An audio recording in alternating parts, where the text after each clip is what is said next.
One of the number one calling questions I get is, how do you know what call to make and when? So guess what? That's what we're doing today. I'm Joel Strickland, and this is Surviving Duck Season.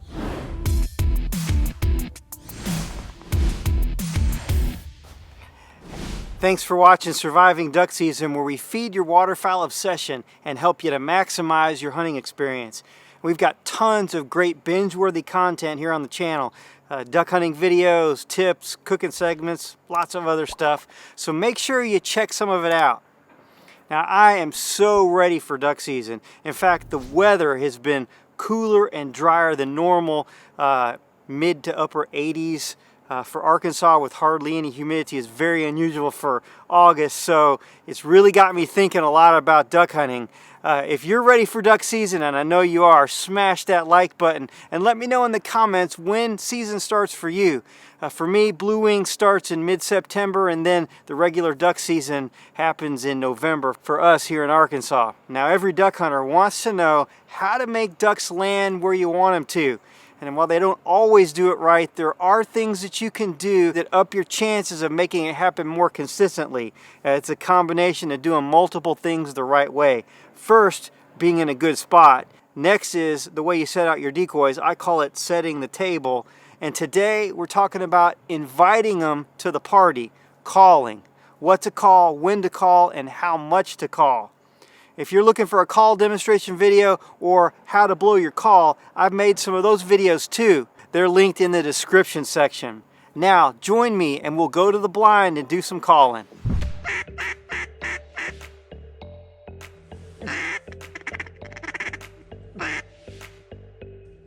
Today I'm going to give you some things to try, show you what I do and explain to you what I'm doing and why I'm doing it. Help you understand a little bit more about reading ducks, because I think that's really what most people want to know.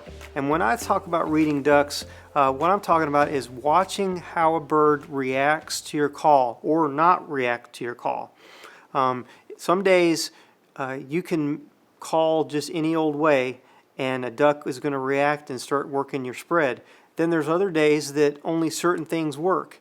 That's why it's important to have a lot of things in your repertoire, know how to do things a little different, changing up the speed of your cadence, changing the volume of your cadence, that sort of thing. It may surprise you by making just a few changes to your calling. It might actually make ducks react. It's obvious in reading a duck when you make a call, when he locks his wings and turns and starts coming to you. I mean, that's the easy part. A lot of times when I'm watching a group of ducks and I hit him with a call, sometimes if it's, a group of ducks, there might be 3 or 4 or 10 or 12 or whatever it is, a group of ducks, you might call and one of those birds in the group might just hesitate for a second when you call to him. A tip of the wing, that sort of thing. When I see that happen and he doesn't come to me and the rest of the group doesn't come to me, but something reacted to my call, I'm going to do that same call one more time. And sometimes I'll do it 2 or 3 more times, because often I can get that duck convinced after doing it 2 or 3 times, he will lock up and turn. And when he does, he'll sometimes bring a few of his buddies. Sometimes he'll bring the whole group. So how do you get a duck that's flying, maybe even a long way away, all the way to back flapping over your decoys? Remember these 3 things. Greet them, turn them, close them. First of all, when you call ducks, you need to be where you can see, okay? You can't call a duck if you can't see it. That's the biggest problem that a lot of guys face, is they are just calling a routine. They're not being purposeful and they're not watching the ducks all the time. So what you need to do is you need to learn how to hide. You need to learn how to move at the right time so you can always be following the ducks in the air so that you can call to them. I'm always purposeful when I call. I don't just blow a routine. I'm not just calling to make duck noises. I've said this before on many of my other videos, but I look at calling as if I'm helping ducks to line up to land, like air traffic control, right? So greet them, turn them, close them, and here's how we're going to do that. Initially, when you see ducks that you want to call to, they're going to either be ducks that are coming towards you or ducks that are just passing. And so I call differently depending upon, what the ducks are doing. So first, let's talk about ducks that are heading towards you. Now if you hunt in an area where there are not lots and lots of ducks, or you're hunting on the X, you know they're coming to a specific place, then I would not call first. Let them check you out, check out the spread, and see if they may work in on their own. Okay? I hunt in an area where there's a very high concentration of ducks most of the duck season. And at any given time, there's going to be quite a few ducks in the air. I mean, I may look up and see 4, 5, 6 groups of ducks flying in any different direction. And so that makes my need for calling more important, and that's why I call the way I do. I'm pretty aggressive when I call. Now, most of the time, if ducks are headed in my direction, I'm going to call first. I don't usually start off calling loud or hard, but I'll hit them with a greeting, sometimes just a greeting call, or maybe a 3-note call followed by a chop chop. It goes like this.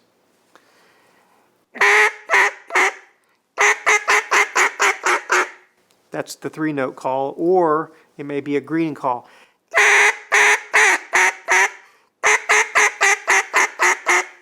All right, passing ducks. These are birds that are passing, maybe across out in front of you or behind you. They're not going to come right over the spread, or if they do, they're really, really high. So these birds, I'm trying to get their attention, so I'll generally call louder. I'll start out with a greeting call.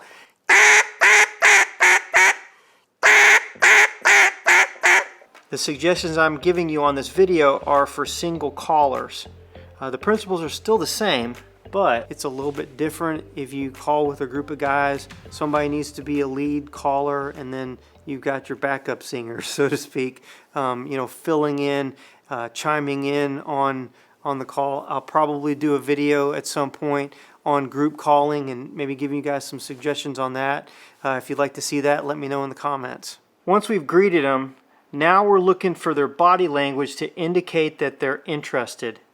If they are, then let them come. And now what they're going to do is they're going to come check us out and do a flyby. But we don't want them to just buzz the tower. We want to turn them so that they'll actually start working. So here's what we do. After we've done the greeting call, they do a flyby, and I let him get past me. Whenever he gets to the point when you're ready to turn him, I like to use a chop chop. It's something that's hard and fast, and it's something that they can react to. Timing is super important with the call. If you call too soon, you might spook him, or he may turn, but then may not be in a good position to get him to land, because again, what you're trying to do is you're trying to make it as easy as possible to get them lined up so they'll come into land. Now, if you're hunting in more open areas, it's a lot easier to do that. You don't make quite as many mistakes. If you're hunting in an area where there's a lot of cover, buckbrush kind of thing, if you're hunting in flooded timber, that kind of thing, it's really important to get them in the right kind of circle. You don't want them circling too tight. It gets funky, and especially if you're hunting in public areas, you don't want to make mistakes on circling, because you want them to circle as few times as possible and get in there. So again, a chop chop call to me is a good hard-hitting call.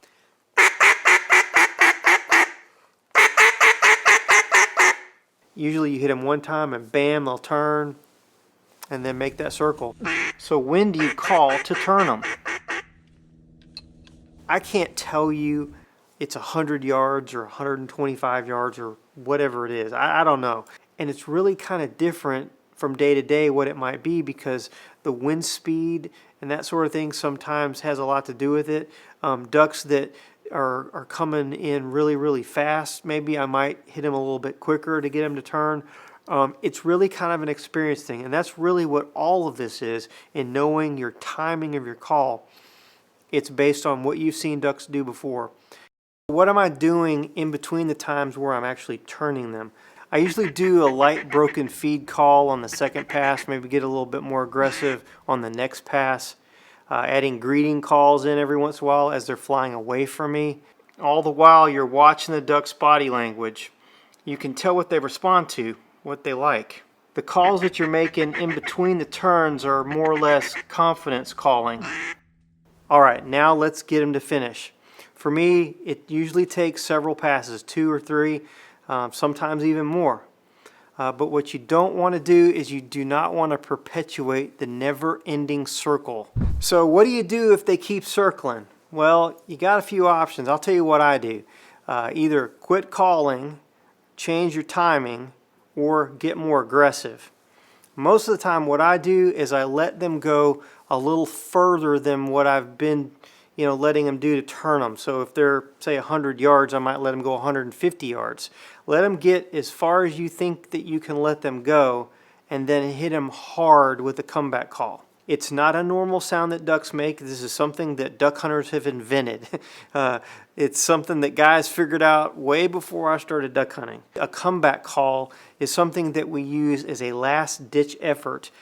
You're pleading and begging the ducks to come back. This is something where you have nothing to lose. You can make this call and it might screw them up and they're headed out anyway. So I only use it on ducks that are leaving, or if I'm trying to break them out of this holding pattern that they're in, okay? So here's a comeback call.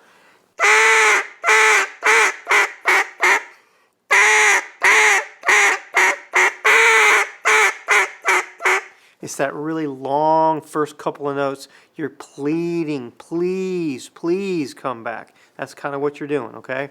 Hopefully, if we get them in a holding pattern like that, we can break them out of it by letting them get a little further out and then hitting them with a comeback call and begging them back in. A lot of times on that pass right there, that's what gets them coming and they finally do it. Now, for the most part, I find myself calling ducks all the way in usually. Some kind of light quacks, very slow, feeding clucks, that kind of thing. And I'm an aggressive caller. I've said that before. I'm in a wintering area for ducks. We have thousands and thousands of ducks in our area pretty much throughout the entire duck season. So if you're in an area like that, then you can try and be more aggressive. If you're outside the flyway, or if maybe the migration isn't happened yet, or it's past the major part of your migration, you just have small groups of ducks, then less is more. You will mess up. I do every day. Some things just don't work, and that's okay. You're getting experience, or if you know what you're doing, then you're learning what they like on that day. Okay, here's a question for you. Have you ever had a group coming in, just getting right, and then they bail at the last second? Well, on this video right here, I'm going to tell you why they do it and show you how to fix it. Plus, there's some really great information on blinds on that video as well. I'm Strickland. God bless, and I'll see you on the next video.